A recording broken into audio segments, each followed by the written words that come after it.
Hello guys, welcome back to my channel. तो आज की वीडियो में मैं अपने सीपीयू का ऑपरेशन करूँगा।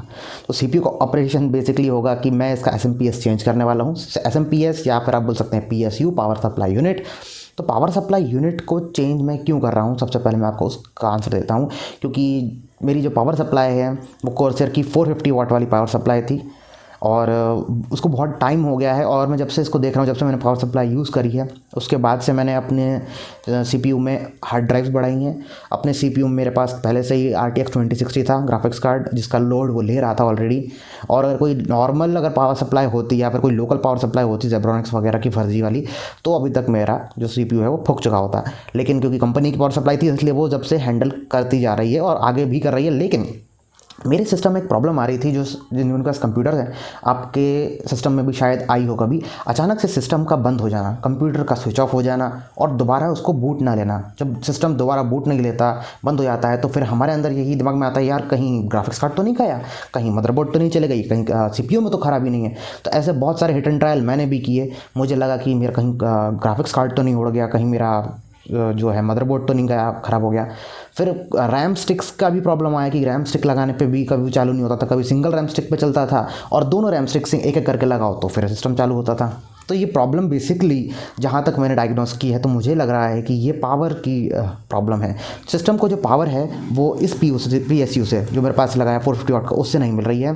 तो अब भाई मैंने MSI का एक नया PSU मंगाया है 650 वाट का। तो 650 वाट का आई होप कि ये सपोर्ट करेगा और फ्यूचर प्रूफ भी है। आगे मैं अगर अपग्रेड करता हूँ तो मेरा जो पावर सप्लाई यूनिट ये मुझे बदलना नहीं पड़ेगा। 18+ ब्रोंज वाला है और इसका मैं प्राइस डिस्क्रिप्शन में दे दूँगा। बहुत ज़्यादा भी महंगा नहीं है और बहुत ज़्यादा सस्ता भी नहीं है, क्योंकि आप बहुत ज़्यादा सस्ते चीप PSU की तरफ जाते हैं, जैसे कि ज़्यादातर लोग जाते हैं जेब्रॉनिक्स का ले लेते हैं, किसी कंपनी का ले लेंगे, तो वो फिर बाद में पछताते हैं। तो आपको पछताना नहीं, अगर आपको अपनी मदरबोर्ड के साथ खिलवाड़ नहीं करनी है, आपको अपना अगर GPU सुरक्षित रखना है, तो आपको एक प्रॉपर अच्छे वॉट की और अच्छी कंपनी की, सिर्फ वॉट से काम नहीं होगा।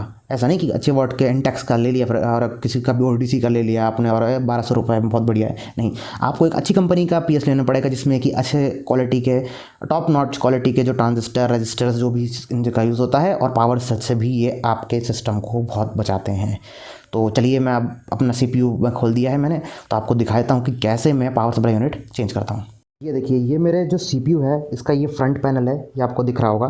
तो ये मैंने खोल दिया है, इसका फ्रंट खोल दिया। अब इसका जो बैक पोर्शन जो होता है CPU का, वो भी मैंने ओपन कर दिया। यहाँ पे जो सारी वायर्स हैं आपको ऐसा एकदम दिख रही होंगी वेब की तरह। कुछ समझ नहीं आया होगा कहाँ क्या लगा हुआ है, समझ में मैं आपको समझा दे दूँगा।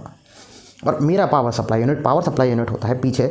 मैक्सिमम पावर सप्लाई यूनिट नीचे ऐसे पीछे की तरफ होते हैं, जहाँ पे हमारा जो कनेक्टर लगता है ना, जिसमें हम पावर देते हैं, यहाँ पे लगा होता है। तो यहाँ से मैंने इसके जो ये नट लगे थे, स्क्रू थे, इनको लूज़ कर दिया, इनको हटा दिया है। और बाकी ये PSU है 450 वाट VS450 कोर्सर का। तो अभी मैं इसको रिमूव करूँगा और दिखाता हूँ आपको कि क्या क्या चीज़ें पहले हटानी पड़ती हैं हमें PSUs को डिस्कनेक्ट करने के लिए। जैसे कि आप देख पा रहे हैं यहाँ पे बहुत सारी वायर्स हैं, तो मैं इसको बारीक से दिखाता हूँ। देखिए, थोड़ी थोड़ी खूबियाँ होती हैं, थोड़ा सा वीडियो लंबा हो जाएगा तो आप इसको स्किप कर लीजिए या फिर इसको 1.75 स्पीड देख लीजिए। तो जैसे आपको ये वायर्स दिख रही हैं ना, इसमें देखिए, ये इसमें जाली लगी हुई हैं। इसमें ये देखिए वायर्स बिल्कुल सही है, एकदम बढ़िया टनाटन, कुछ भी कोई प्रॉब्लम नहीं है। तो इसमें एक यहाँ पे टाई लगी हुई है, मैंने खुद लगाई थी, तो मैं इसको निकाल लेता हूँ। देख के कीजिएगा, अगर हाथ वाथ में कटे, ठीक है। तो मैंने ये टाई निकाल ली है। तो आपको दिख जाएगा कि ये जो तारें हैं ना, जहाँ जहाँ कनेक्टेड हैं, आपको उनके कनेक्शन निकालने हैं। जैसे कि ये कनेक्शन है इसका, ये हार्ड ड्राइव से ये कनेक्टेड है। ओके, ये मैं इसको दिखाता हूँ, नीचे करता हूँ। ये देखिए, ये मेरी फर्स्ट हार्ड ड्राइव, ये मेरी सेकंड हार्ड ड्राइव और ये मेरी थर्ड हार्ड ड्राइव है नीचे वाले, ठीक है। इनमें हमको छेड़छाड़ नहीं करनी है, हमें सिर्फ इसके पावर सप्लाई को हटाना है। तो देखिए, एक ये हटा दी मैंने हार्ड ड्राइव से, देख रहे हैं आप, ये जो साटा वाली होती है। एक और दूसरी हार्ड ड्राइव की भी हटा दी, ठीक है। और ये इसी से जुड़ी हुई तीसरी हार्ड ड्राइव की भी मैं इसको हटा देता हूँ। ये बस, ये 3 रिमूव कर दी, हमारे यहाँ से छुटकारा हो गया, ठीक है। जितनी हार्ड ड्राइव होंगी किसी की होती है, तो एक की हटाएगा वो, ओके, ऑब्वियस सी बात है।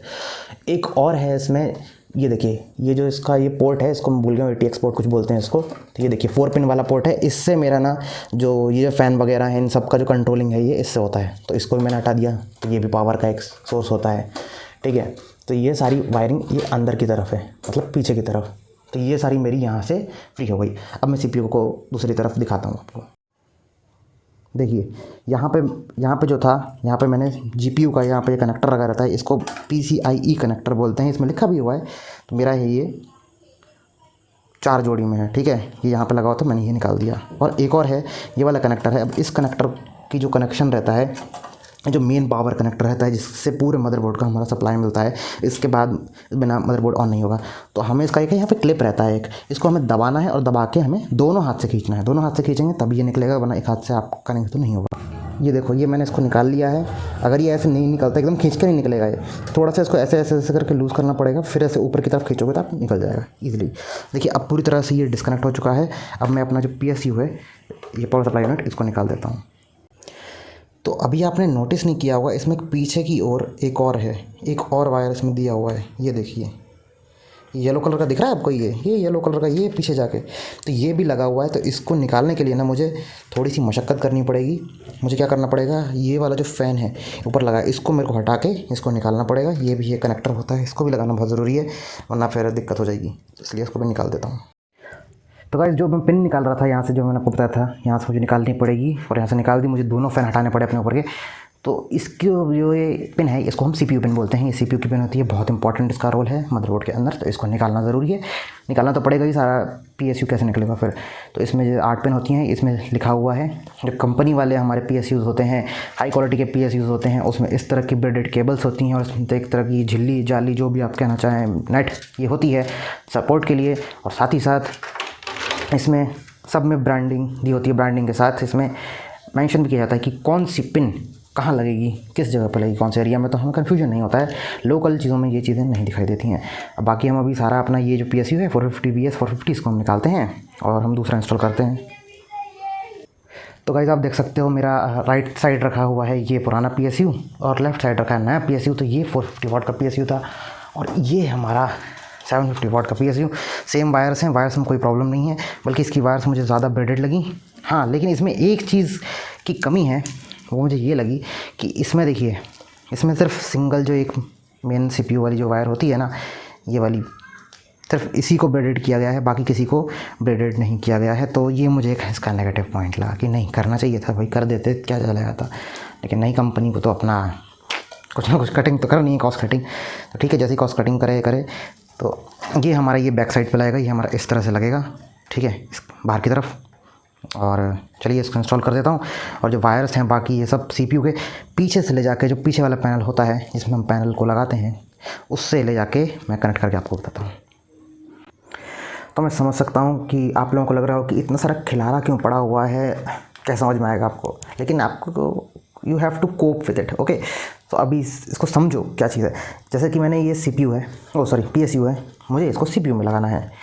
लेकिन मेरे CPU का जो वेंट है ना, वो नीचे की तरफ है, और नीचे की तरफ वेंट है, इसके नीचे एक जाली लगी रहती है। मैं आपको दिखा दूँ, अगर खुल जाए अभी, तो जैसे खुल नहीं रही है वो, ये देखिए, इसमें एक ये जाली फिटेड है, ठीक है, एक नेट है।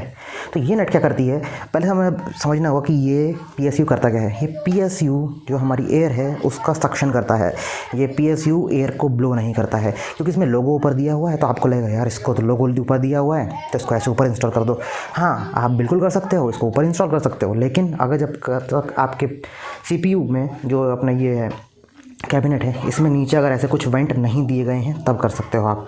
लेकिन मेरे CPU में नीचे वेंट दिया हुआ है, तो ये सक्शन करने का काम करता है। तो आपकी जो भी एयर है उसको सक करेगा, और यहाँ से इसके जो वेंट हैं उससे इसको आउट करेगा।